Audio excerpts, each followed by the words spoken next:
স্পষ্ট কৈছোঁ প্ৰমোদ বড়ো ডাঙৰীয়াক স্পষ্ট যে কমিটমেণ্ট যেতিয়ালৈকে আমি বিচাৰিছিলোঁ যে সমস্যাটো সমাধান হ'ব লাগে প্ৰমোদ বড়ো ডাঙৰীয়াক স্পষ্ট কৰি দিছোঁ এতিয়া আজিৰ ডেটে স্পষ্ট কথা সঁচা যদি BTC যদি 22 লক্ষ মানুহৰ কথা যদি চিন্তা কৰে সঁচা যদি আমাৰ সমস্যা সমাধান কৰাৰ যদি ইমান ইচ্ছা আছে আপোনালোকে চৰকাৰীভাৱে গণ সুৰক্ষা পাৰ্টি অৱৰো সুৰক্ষা আমিক আমাৰ সমস্যা সমাধান কৰাৰ কাৰণে আমাক নিমন্ত্ৰণ দিব লাগিব কাৰণ আমি আপুনি কাৰোবাক ফোন কৰি মাতিলে আমি আপোনাৰ পদূলিত যাই কিনে আমাৰ সমস্যা ব্যক্ত কৰাৰ এই টাইপৰ আমি নেতৃত্ব আমি নহয় অন্তত আজিলৈকে আপোনালোকে আমাৰ শ্বহীদক কি কৰিলে আপোনালোকে এটা কথা স্পষ্ট যে আমি বিভাজিত হোৱাৰ কাৰণে এয়া VPF বুলিয়ে কওক EPPL বুলিয়ে কওক BJP বুলিয়ে কওক বা কংগ্ৰেছ বুলিয়ে কওক কিন্তু আমাৰ ওপৰতে ৰাম ঠগন দি তেওঁলোকে ৰাজনৈতিক শাসনভাৰ গতাই BTC দপদপাই আছে আমি অনুভৱ কৰিছোঁ যে আমাৰ বিভাজিত শক্তি কিন্তু আমাকে ক্ষতি কৰিছে কিন্তু শত্ৰুপক্ষক আগবঢ়াই লৈ গৈছে সেয়ে আমি সকলোভাৱে চিন্তা কৰি আমি চিন্তা কৰিলোঁ যে আগন্তুক দিনত যেহেতু এই BTCৰ অনাবৰৰ মানুহখিনি সমস্যাৰ দ্বাৰাই অৱৰোধ সৃষ্টি হৈছিল আৰু এই অৱৰোধ দ্বাৰাই গণ সুৰক্ষা পাৰ্টিৰ সৃষ্টি যেহেতু হৈছিল আৰু আমি বুজোঁ যে 23 নং দিৰা পৰিষদৰ সমষ্টিৰ MCLA ঘনশ্যাম দাস ডাঙৰীয়া কেৱল MCLA নহয় ইয়াতে এই 23 নং দিৰা পৰিষদ সমষ্টিৰ ঘনশ্যাম দাস ডাঙৰীয়া কেৱল MCLA নহয় এয়া অস্তিত্ব ৰক্ষাৰ এটা প্ৰতীক হিচাপত কিন্তু আমি সকলোৱে আজি অনুধাৱন কৰিছোঁ যে যদিহে BTCত যদি শত্ৰুপক্ষৰ পৰা যদি আমি নিজক বচাই চলিব লাগিব এই প্ৰতীক বা ঘনশ্যাম দাসক অন্ত পুনৰবাৰ এই 23 নং পৰিষদ সমষ্টিৰ পৰা বিজয় সাব্যস্ত কৰি আমি BPF আৰু EPPLৰ যিটো তেওঁলোকৰ কমিটমেণ্ট তেওঁলোকৰ যিটো ফেইলিয়ৰ সেই বস্তুটোক এইবাৰ অন্তত আমি এককভাৱে বিভাজিতভাৱে নহয় আগবঢ়াই পুনৰবাৰ তেওঁ জিকাই কাৰণে আমি দেখাই দিব খুজিছোঁ যে এতিয়াও অৱৰো জন্ম হৈছিল যেনেকে এতিয়াও মৰি যোৱা নাই আৰু মৰি যাব আমি নিদিওঁ এইবাৰ আজি EPPL চৰকাৰে আমাৰ কিবা কথা চিন্তা কোনোবা কৰিল নেকি 17 বছৰ হাগৰা মহিলাৰীয়ে যি কৰিলে কৰিলেই প্ৰমোদ বড়ো ডাঙৰীয়ায়ো 5টা বছৰত আমাৰ কাৰণে কিবা চিন্তা কৰিল নে তেওঁৰ যদি ইমানে সদিচ্ছা বিভিন্ন জাতি জনগোষ্ঠীক লৈ আগবঢ়াই যোৱাৰ তেওঁ যিটো সদিচ্ছা প্ৰকাশ কৰে এই ভিজন ডকুমেণ্টছৰ কথা কয় এই ভিজন ডকুমেণ্টছত অৱৰো সুৰক্ষা সমিতি বা অৱৰো ৰাইজৰ এটা দফাওতে সন্নিৱিষ্ট কোনোবাই আমাক চৰকাৰীভাৱে মাতাৰ ব্যৱস্থা কৰিলে নে সেয়ে স্পষ্ট কৰি কৈছোঁ প্ৰমোদ বড়ো ডাঙৰীয়াক যে ল'ৰা ছোৱালীৰ খেল BTCত বসবাস কৰা মানুহক লৈ কেনে অনাবৰা মানুহখিনিক লৈ কেনে আপুনি ল'ৰা ছোৱালীৰ খেল নেখেলিব কাৰণ এই ল'ৰা ছোৱালী খেল খেলাৰ কাৰণে আপোনালোকে BPFৰ লগত কৰক NDPL খেল খেলিব কিন্তু এন্ততে এইবাৰ আপোনালোকৰ এই খেল খেলাৰ পদ্ধতি সমাপ্ত এইবাৰ আমি কৰিম ইয়াৰ পৰা এইবাৰ সেয়েহে আমি চিন্তা কৰিছোঁ যে অনাগত দিনত আমি অন্তত ঐক্যবদ্ধভাৱে 23 নং দিৰা সমষ্টিৰ পৰা আমি অৱৰো সুৰক্ষা সমিতি আৰু গণ সুৰক্ষা পাৰ্টিয়ে এটাই প্ৰতিধ্বনি কৰিছোঁ যে আপোনালোকক যে এই ৰাজনৈতিক যিটো কনস্পিৰেচি ষড়যন্ত্ৰ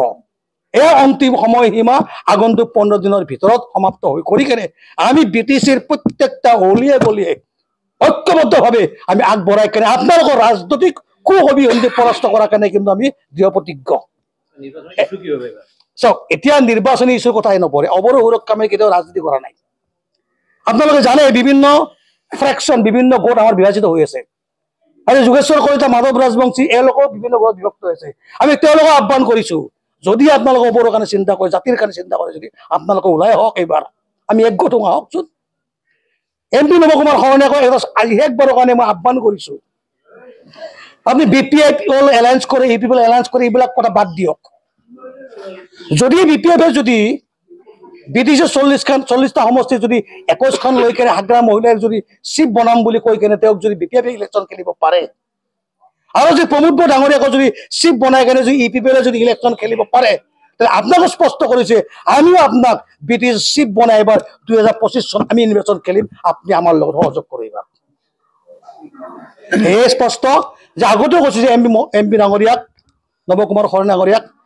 BPFৰ লগত এলায়েন্স কৰিলে আমি নাই কিন্তু দিৰা সমষ্টি হিচাপত কিন্তু আপুনি এলায়েন্স কৰা যি কৰে কৰি থাকক দিৰা সমষ্টি ঘনশ্যাম দাস ডাঙৰীয়াৰ লগত আমি আমাৰ অৱৰো অস্তিত্ব ৰক্ষাৰ স্বাৰ্থত আমি সদায় থাকিম ইয়াতে মোৰ সতীৰ্থ দুই এটা বন্ধুৱে বেয়া পাব পাৰে কিন্তু মোৰ স্বাৰ্থ সতীৰ্থ নহয় মোৰ স্বাৰ্থ এই দিৰা সমষ্টিৰ স্বাৰ্থ 3 নম্বৰ কথা আজি ৰাইজক ক'ব খুজিছোঁ আপোনালোকক আজি আমাৰ চবফালে কোৱা যায় যে BJP বুলি কয় আজি চব হাস্যকৰ কথা আমি ফেচবুকত দেখিবলৈ পাওঁ যে আজি 23 নং দিৰা পৰিষদ সমষ্টিৰ ঘনশ্যাম দাস ডাঙৰীয়াৰ বিৰুদ্ধে আৰু অৱৰৰ বিৰুদ্ধে এজন স্থায়ী কেন্দ্ৰীয় দিবৰ কাৰণে তেওঁলোকক আজি বিচাৰি পৰি কেনে বাগান পৰা কেনে আনি দিয়ে ইয়ে জানো বিজেপিৰ সাংগঠনিক ব্যৱস্থাত দুৰ্বলতা বুজাই নে নাযায় কওকচোন। যিজনে মুখ্যমন্ত্ৰীয়ে বিটিচিৰ সদনত বিটিচিত যদি গাঁও কৰ্তন কৰিব লাগে, বিটিচিত যদি আমাৰ মাটিখিনি দিব লগা হয়, তেনে তেওঁ প্ৰমোদ বড়ো বা আগ্ৰা বা আপচুৰ অনুমতি লৈহে তেওঁ আমাৰ সমস্যাটো সমাধান কৰিব পাৰে। আমি ক'ব খুজিছো এতিয়া বিজেপিৰ সহকৰ্মীসকলক, যিসকলে আমাৰ মাজত সোমাই আমাকে তেওঁলোকে আমাৰ অনাবৰ মানুহখিনি বিভাজিত কৰি বিজেপি কৰি আছে, আপোনালোকক প্ৰশ্ন কৰিছো, আপোনালোকৰ গুৰুদেৱ, আপোনালোকৰ চিৰসেউজ নেতা, আপোনালোকৰ নিপুত মুখ্যমন্ত্ৰী মাননীয় হিমন্ত বিশ্ব শৰ্মা ডাঙৰীয়াই এইখিনি কোৱাৰ পিছত আপোনালোকৰ দম বা আপোনালোকৰ কেপাচিটি আছেনে? এই 23টা পৰ্যায়ৰ এমচিএল জিকাই কিনে আপোনালোকে বিটিচিৰ পৰা আমাৰ গাঁও কৰ্তন কৰি দিব পাৰিবনে? কৈছে এ ব্লক, বি ব্লক, চি ব্লকত 2020 চনৰ পৰা মুখ্যমন্ত্ৰী মহোদয়তে বক্তব্য কৰে যে মাটি কৰি দিম। মাটিটো দূৰৰ কথা, আজিলৈকে আমাৰ এটা সমস্যা সমাধান কৰি দিলেনে? এই স্পষ্ট কৈছো প্ৰমোদ বড়ো ডাঙৰীয়াক স্পষ্ট যে কমিটমেণ্ট যেতিয়ালৈকে আমি বিচাৰিছিলো যে সমস্যাটো সমাধান হ'ব লাগে, প্ৰমোদ বড়ো ডাঙৰীয়াক স্পষ্ট কৰি দিছো এতিয়া আজিৰ দৰে স্পষ্ট কথা। সঁচাই যদি বিটিচিৰ যদি 22 লক্ষ মানুহৰ কথা যদি আমি চিন্তা কৰে, সঁচাই যদি আমাৰ সমস্যা সমাধান কৰাৰ যদি ইমান ইচ্ছা আছে, আপোনালোকে চৰকাৰীভাৱে গণ সুৰক্ষা পাৰ্টীৰ অৱৰো সুৰক্ষা আমিৰ আমাৰ সমস্যা সমাধান কৰাৰ কাৰণে আমাক নিমন্ত্ৰণ দিব লাগিব। কাৰণ আমি আপুনি কাৰোবাক ফোন কৰি মাতিলে আমি আপোনাৰ পদূলিত যাই কিনে আমাৰ সমস্যা ব্যক্ত কৰাৰ সেই টাইপৰ আমি নেতৃত্ব আমি নহয়। অন্ততঃ আজিলৈকে আপোনালোকে আমাৰ শ্বহীদক কি কৰিলে? আপোনালোকে